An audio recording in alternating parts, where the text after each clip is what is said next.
Côte d'Ivoire. Donc, les 6 Ivoiriens enlevés auraient par hasard marché jusqu'à Mousso-Kantou.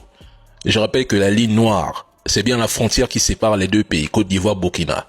Donc, ils auraient parcouru tous ces kilomètres. Et depuis Tougbo, à une telle distance, des témoins auraient vu un hélicoptère les embarquer de force vers Ouagadougou. Sérieusement. Mais comment auraient-ils traversé tout ça en quelques minutes ou heures, sans eau, sans repos et surtout sans guide? Maintenant, parlons de l'attaque. On nous dit qu'ils ont volé du bétail à 2 km de la frontière en pleine nuit après avoir attaqué un village sans que personne n'intervienne. Soyons sérieux. Déplacer un troupeau dans ces conditions, ça prend du temps, ça fait du bruit, ça laisse des traces et ça exige de la force.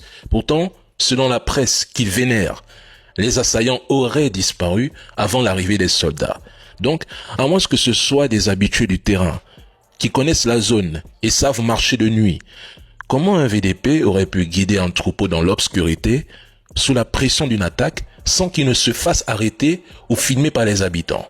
Et encore mieux, ils auraient eu le temps de filer à pied sans jamais être détectés par le renseignement ivoirien.